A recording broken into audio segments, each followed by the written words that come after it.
Hello friends, smart study with Anil YouTube channel पर आपका स्वागत है। आज के सेशन में हम बात करेंगे यूपी के जीके के बारे में। अगर आप हमारे चैनल पर नए हैं तो चैनल को सब्सक्राइब करके बेल आइकन को प्रेस करना ना भूलें। तो चलिए शुरू करते हैं आज का सेशन।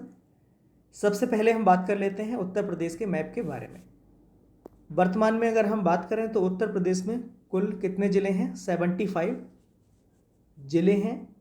वहीं अगर हम बात करें एरिया वाइज सबसे बड़ा ज़िला कौन सा है, तो एरिया वाइज सबसे जो बड़ा ज़िला है ये कौन सा है? लखीमपुर खीरी। ये क्षेत्रफल की दृष्टि से सबसे बड़ा ज़िला है। वहीं क्षेत्रफल की दृष्टि से सबसे छोटा ज़िला यूपी का कौन सा है? ये कौन सा है? हापुड़। तो जो हापुड़ है ये क्षेत्रफल की दृष्टि से सबसे छोटा है, और वहीं लखीमपुर जो खीरी है ये क्षेत्रफल की दृष्टि से सबसे बड़ा ज़िला है। अब हम बात कर लेते हैं कि उत्तर प्रदेश का सबसे पूर्वी जिला कौन सा है। तो उत्तर प्रदेश का सबसे पूर्वी जिला जो है वो कौन सा है?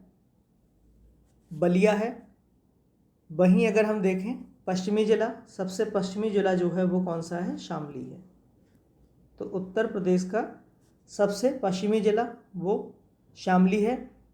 और उत्तरी जिला, इसके बारे में अगर हम बात करें तो उत्तरी जिला कौन सा है? सहारनपुर। तो ये सबसे उत्तरी जिला है। वहीं अगर हम बात करें उत्तर प्रदेश का सबसे दक्षिणी जिला कौन सा है? उत्तर प्रदेश का सबसे दक्षिणी जिला ये पड़ता है सोनभद्र। आगे बढ़ते हैं। अब हम बात कर लेते हैं कि जो उत्तर प्रदेश है वो किन अन्य राज्यों के साथ अपनी सीमा साझा करता है। सबसे पहले Bihar, number 2 Jharkhand, number 3 Chhattisgarh, number 4 Madhya Pradesh, number 5 Rajasthan, number 6 Haryana, number 7 Himachal Pradesh और नंबर 8 उत्तर प्रदेश, यानी कि उत्तराखंड। नंबर 8 उत्तराखंड। तो उत्तर प्रदेश जो है वो 8 राज्यों के साथ अपनी सीमा को साझा करता है। वहीं अगर बात करें दिल्ली जो कि केंद्र शासित प्रदेश है, तो एक केंद्र शासित प्रदेश यानी कि दिल्ली के साथ उत्तर प्रदेश अपनी सीमा को साझा करता है। वहीं एक अंतर्राष्ट्रीय सीमा जो कि नेपाल के साथ में साझा करता है। यहाँ पर मैप में देख सकते हैं कि उत्तर प्रदेश एक अंतर्राष्ट्रीय सीमा नेपाल के साथ में साझा करता है। तो एक सीमा जो है वो अंतर्राष्ट्रीय सीमा के साथ साझा करता है, एक केंद्र शासित प्रदेश दिल्ली के साथ अपनी सीमा को साझा करता है, और 8 अन्य राज्यों के साथ उत्तर प्रदेश की सीमा जो है वो लगती है। आगे बढ़ते हैं और शुरू करते हैं प्रश्न संख्या 1। दुधवा नेशनल पार्क कहाँ स्थित है? तो दुधवा नेशनल पार्क ये लखीमपुर खीरी में स्थित है। तो इस प्रश्न का सही उत्तर है option A, Lakhimpur Kheri. Dudhwa national park Bharat का एक प्रसिद्ध राष्ट्रीय उद्यान है जो उत्तर प्रदेश के लखीमपुर खीरी जिले में स्थित है। वर्ष 1937 से 1950 के मध्य उत्तर प्रदेश को किस अन्य नाम से जाना जाता था? तो उत्तर प्रदेश को 1937 से लेकर 1950 के मध्य यूपी को संयुक्त प्रांत के नाम से जाना जाता था। तो इस प्रश्न का जो सही उत्तर है ऑप्शन बी। अगला प्रश्न है, मुगल सम्राट शाह आलम ने इलाहाबाद को अपनी राजधानी कब बनाया था? इस प्रश्न का सही उत्तर है ऑप्शन डी, 1761 को मुगल सम्राट शाह आलम ने इलाहाबाद को अपनी राजधानी बनाया था। अगला प्रश्न है, बेगम हजरत महल को ब्रिटिश सेना की घेरेबंदी की वजह से किस देश में शरण लेनी पड़ी थी? तो इस प्रश्न का सही उत्तर है ऑप्शन ए, नेपाल। बेगम हजरत महल जो कि अवध की बेगम के नाम से भी प्रसिद्ध थीं, अवध के नवाब वाजिद अली शाह की दूसरी पत्नी थीं। उन्होंने 1857 के भारतीय विद्रोह के दौरान ब्रिटिश ईस्ट इंडिया कंपनी के खिलाफ एक विद्रोह किया था, और अंततः उन्हें नेपाल में शरण मिली जहां उनकी मृत्यु 1879 में हो गई थी। लखनऊ में 1857 की क्रांति का जो नेतृत्व है वो करने का श्रेय किसको जाता है? बेगम हजरत महल को जाता है।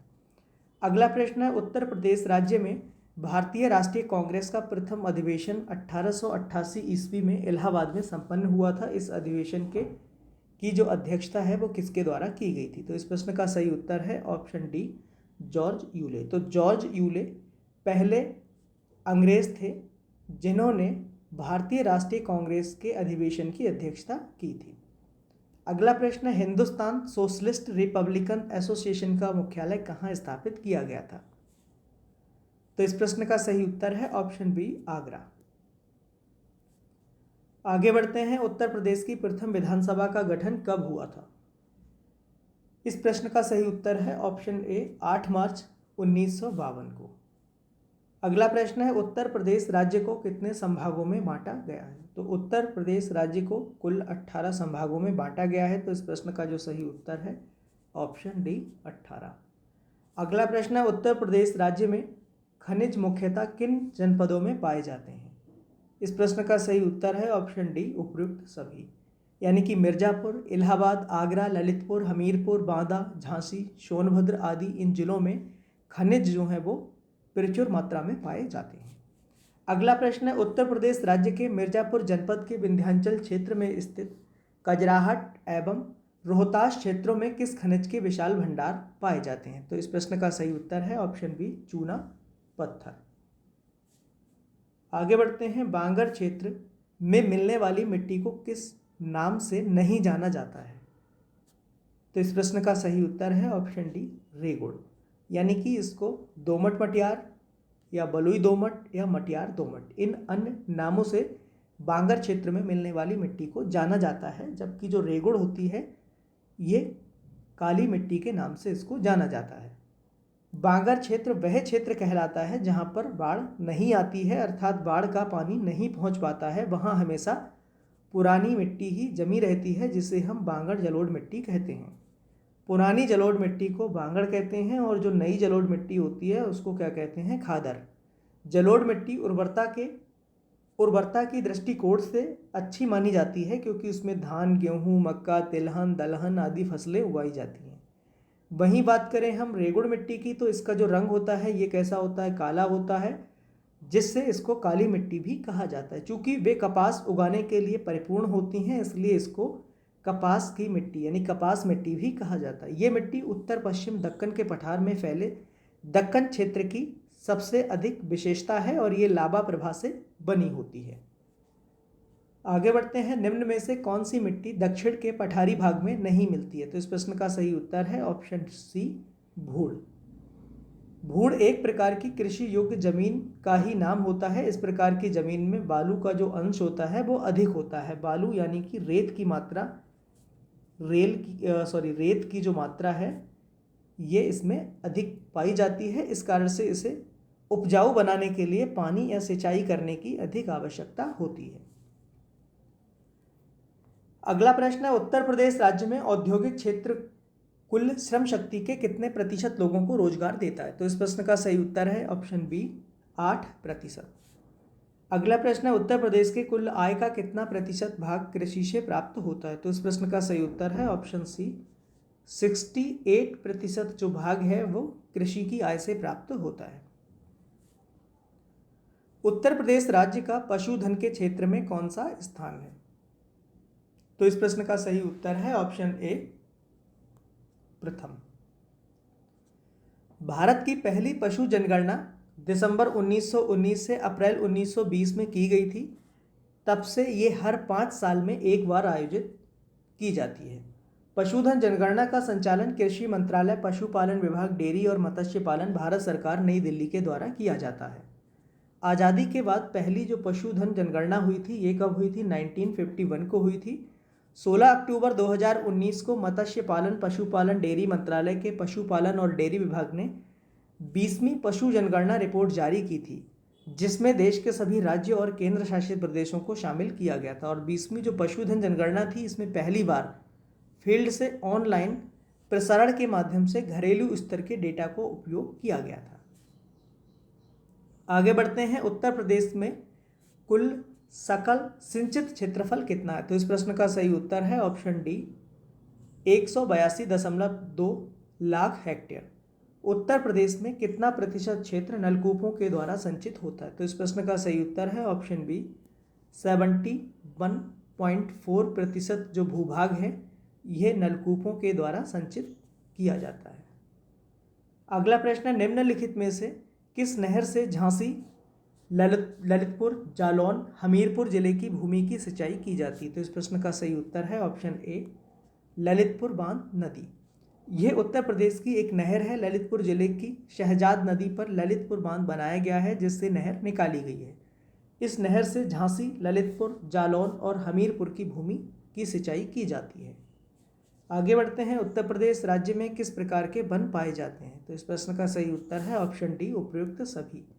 उष्णकटिबंधीय नम पर्णपाती वन, उष्णकटिबंधीय शुष्क पर्णपाती वन और उष्णकटिबंधीय कटीली झाड़ियाँ, इस प्रकार के जो वन हैं वो उत्तर प्रदेश में पाए जाते हैं। अगला प्रश्न है, उत्तर प्रदेश के पूर्व, मध्य और पश्चिम के मैदानों में किस प्रकार के वन पाए जाते हैं? तो इस प्रश्न का सही उत्तर है ऑप्शन बी, उष्णकटिबंधीय शुष्क पर्णपाती वन। अगला प्रश्न है, नगमा बांध नहर किस नदी से निकाली गई है? तो इस प्रश्न का सही उत्तर है ऑप्शन बी, कर्मनासा नदी से। नगमा बांध नहर उत्तर प्रदेश राज्य की नहर है।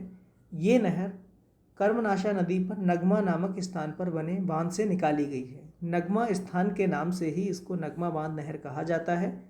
इस नहर के द्वारा मिर्जापुर और सोनभद्र जिलों की 60,000 एकड़ भूमि की सिंचाई की जाती है। अगला प्रश्न है, रिहंद घाटी परियोजना उत्तर प्रदेश के किस जिले में स्थापित की गई है? तो इस प्रश्न का सही उत्तर है ऑप्शन सी, सोनभद्र जिले में। अगला प्रश्न है, उत्तर प्रदेश में वन्य जीव परिरक्षण संगठन की स्थापना कब की गई थी? तो इस प्रश्न का सही उत्तर है ऑप्शन ए, 1956 में उत्तर प्रदेश में वन्य जीव परिरक्षण संगठन की स्थापना की गई थी। अगला प्रश्न, निम्नलिखित वन्य जीव विहार तथा उनकी स्थापना वर्ष के संबंध में निम्न में से कौन सा युग्म सुमेलित नहीं है? तो इस प्रश्न का सही उत्तर है ऑप्शन डी, कैमूर वन्य जीव विहार 1989। ये क्या है? गलत है। कैमूर वन्य जीव विहार जो है इसकी स्थापना की गई थी। इसको स्थापित कब किया गया था? 1982 में। कैमूर वन्य जीव विहार 1982 में स्थापित किया गया था और ये व्यापक रूप से मिर्जापुर और सोनभद्र जिले की सीमा तक फैला हुआ है। अगला प्रश्न है, उत्तर प्रदेश राज्य के किस स्थान पर नवाबगंज पक्षी विहार स्थित है? तो इस प्रश्न का सही उत्तर है ऑप्शन ए, उन्नाव। तो उन्नाव जिले में नवाबगंज पक्षी विहार स्थित है। अगला प्रश्न है, उत्तर प्रदेश के किस जनपद में खरवार जनजाति का निवास है? तो खरवार जनजाति, इस प्रश्न का सही उत्तर है ऑप्शन ए, मिर्जापुर। निम्नलिखित में से कौन सी जनजाति तराई क्षेत्र में निवास करती है? तो इस प्रश्न का सही उत्तर है ऑप्शन डी, थारू जनजाति। थारू जनजाति उत्तर प्रदेश के तराई क्षेत्र में निवास करती है। अगला प्रश्न है, अलीगढ़ मुस्लिम विश्वविद्यालय अलीगढ़ की स्थापना कब हुई थी? इस प्रश्न का सही उत्तर है ऑप्शन बी, 1921 में। अलीगढ़ मुस्लिम विश्वविद्यालय भारत के प्रमुख केंद्रीय विश्वविद्यालयों में से एक है जो उत्तर प्रदेश के अलीगढ़ जिले में स्थित है। अलीगढ़ मुस्लिम विश्वविद्यालय एक आवासीय शैक्षणिक संस्थान है। इसकी जो स्थापना है वो 1920 में सर सैयद अहमद खान के द्वारा की गई थी और 1921 में भारतीय संसद के एक अधिनियम के माध्यम से केंद्रीय विश्वविद्यालय का दर्जा इसको दिया गया था। अगला प्रश्न है, paratroopers Indian military college Uttar Pradesh के किस नगर में स्थित है? इस प्रश्न का सही उत्तर है ऑप्शन सी, आगरा। आगे बढ़ते हैं, निम्नलिखित में से उत्तर प्रदेश का प्रसिद्ध लोकगीत कौन सा है? तो इस प्रश्न का सही उत्तर है ऑप्शन डी, उपर्युक्त सभी। यानी कि चैती, बिरहा, आल्हा, कजरी, रसिया, पूरन भगत और भर्तृहरि, ये सभी उत्तर प्रदेश के लोकगीत हैं। अगला प्रश्न है, घर करही नृत्य किस जनपद में प्रचलित है? तो घर करही नृत्य, इस प्रश्न का सही उत्तर है ऑप्शन बी, मिर्जापुर जिले में। मिर्जापुर के घर करही नृत्य में पुरुष उछलकूद तथा कलाबाजी का प्रदर्शन करते हैं। अगला प्रश्न है, उत्तर प्रदेश के किस नगर को छोटा दिल्ली के नाम से जाना जाता है? तो छोटा दिल्ली, इस प्रश्न का सही उत्तर है ऑप्शन सी, गाजियाबाद। गाजियाबाद उत्तर प्रदेश और उत्तर भारत का एक प्रमुख औद्योगिक केंद्र है और दिल्ली के पूर्व और मेरठ के दक्षिण पश्चिम में स्थित है। गाजियाबाद का नाम इसके संस्थापक गाजी उद्दीन के नाम पर पड़ा है और जिसने इसका नाम अपने नाम पर गाजी उद्दीन नगर रखा था, लेकिन बाद में इसका छोटा नाम करके इसको गाजियाबाद कर दिया गया था। गाजियाबाद हिंडन नदी के तट पर बसा हुआ है जो नगर के मध्य से होकर बहती है और इसको 2 हिस्सों में विभाजित करती है। अगला प्रश्न है, निम्न में से लखनऊ नगर को किस उपनाम से नहीं जाना जाता है? इस प्रश्न का सही उत्तर है ऑप्शन सी घाटों का शहर। तो घाटों का शहर ये किसको कहा जाता है? ये कहा जाता है वाराणसी को। बाकी लखनऊ को बागों का शहर कहा जाता है, नवाबों का शहर कहा जाता है और नजाकत नफासत का शहर भी कहा जाता है। वहीं अगर हम बात करें पश्चिम बंगाल की जो राजधानी है कोलकाता, इसको महलों का शहर कहा जाता है। आगे बढ़ते हैं। झांसी की स्थापना ओरछा शासक वीर सिंह बुंदेला ने कब की थी? इस प्रश्न का सही उत्तर है ऑप्शन ए 1613 को ओरछा शासक वीर सिंह बुंदेला के द्वारा झांसी की स्थापना की गई थी। अगला प्रश्न है उत्तर प्रदेश के किस स्थान के बारे में ये मान्यता है कि वनवास के दौरान भगवान श्री राम ने यहाँ रात्रि विश्राम किया था और निषाद राज गुहा से गंगा जल द्वारा पैर धुलवाना स्वीकार किया था? तो इस प्रश्न का सही उत्तर है ऑप्शन सी श्रृंगवेरपुर।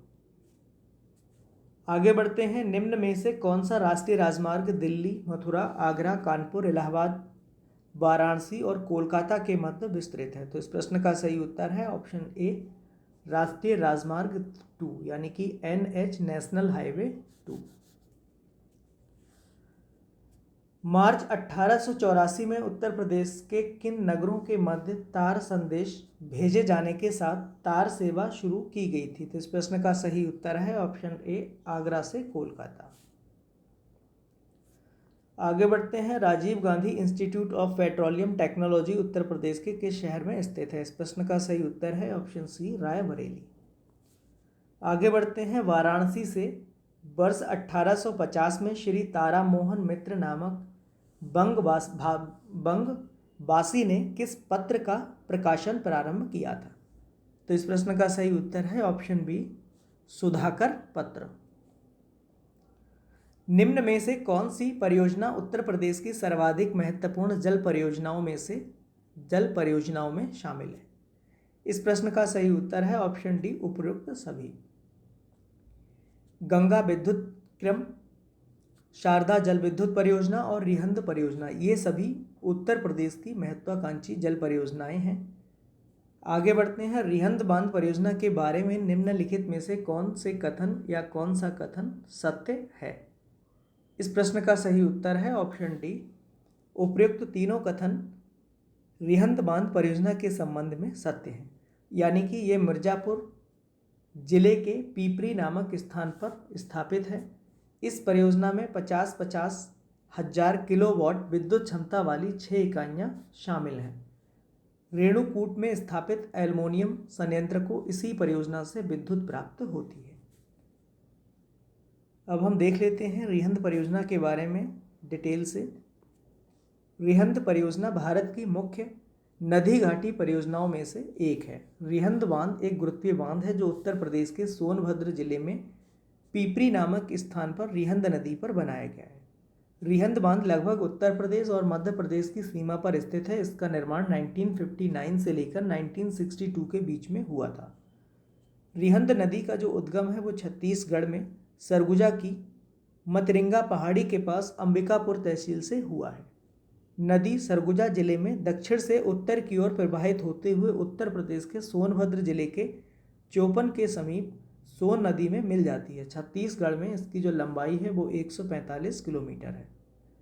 प्रदेश की सीमा पर रिहंद बांध बनाया गया है जिसका आधा हिस्सा उत्तर प्रदेश की सीमा पर पड़ता है। इसकी जो प्रमुख सहायक नदियां हैं वो गोबरी, मोरना, मोहन आदि हैं। इस परियोजना के अंतर्गत 50x6 यानी कि 300 मेगावाट के जल विद्युत गृह बनाए गए हैं। रिहंद बांध से बनने वाले जलाशय को गोविंद बल्लभ पंत सागर या रेणु सागर भी कहा जाता है। इस जलाशय के जल को सोन नहर से मिला देने पर सोन नहर की सिंचाई की क्षमता बढ़ गई है। आगे बढ़ते हैं। अखंड ज्योति नामक पत्रिका का प्रकाशन उत्तर प्रदेश के किस स्थान से होता है? तो इस प्रश्न का सही उत्तर है ऑप्शन बी मथुरा। प्रतियोगिता दर्पण नामक पत्रिका का प्रकाशन उत्तर प्रदेश के किस शहर से होता है? इस प्रश्न का सही उत्तर है ऑप्शन सी आगरा। आगे बढ़ते हैं।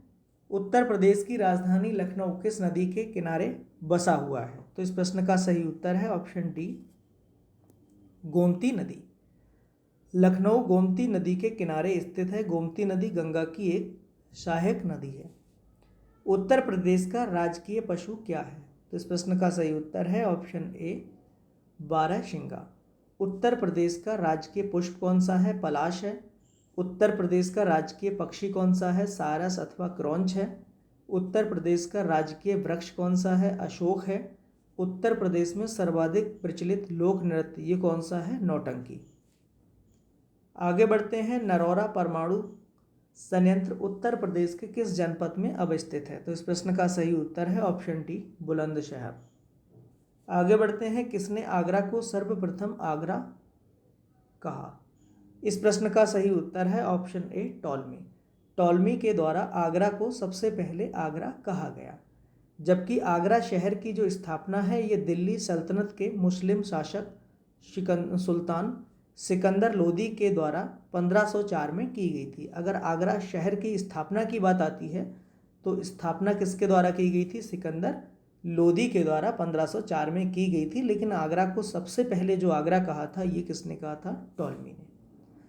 आगे बढ़ते हैं। संत रविदास नगर किस लिए प्रसिद्ध है? इस प्रश्न का सही उत्तर है ऑप्शन ए कालीन। संत रविदास नगर हथकरघा उद्योग क्षेत्र के लिए प्रसिद्ध है। हथकरघा उद्योग के लिए प्रसिद्ध है जिसमें कालीन, गलीचा इत्यादि का निर्माण किया जाता है। वहीं हम बात करें सूती वस्त्र निर्माण के लिए सीतापुर प्रसिद्ध है। पेड़ा निर्माण के लिए मथुरा जिला प्रसिद्ध है। और गुड़ के लिए अयोध्या, जिसको वर्तमान में फैजाबाद के नाम से जाना जाता है, तो गुड़ के लिए अयोध्या प्रसिद्ध है। आगे बढ़ते हैं। उत्तर प्रदेश की सर्वाधिक महत्वपूर्ण खाद्यान्न फसल कौन सी है? तो इस प्रश्न का सही उत्तर है ऑप्शन ए गेहूँ। तो गेहूँ जो है वो उत्तर प्रदेश की सर्वाधिक महत्वपूर्ण खाद्यान्न फसल है। आगे बढ़ते हैं। प्रथम स्वतंत्रता संग्राम के समय बरेली में इसका नेतृत्व किसके द्वारा किया गया था? इस प्रश्न का सही उत्तर है ऑप्शन सी खान बहादुर खान के द्वारा। यानी कि प्रथम स्वतंत्रता संग्राम 1857 की क्रांति के दौरान बरेली का जो नेतृत्व था ये खान बहादुर खान के द्वारा किया गया था। आज के लिए बस इतना ही। धन्यवाद।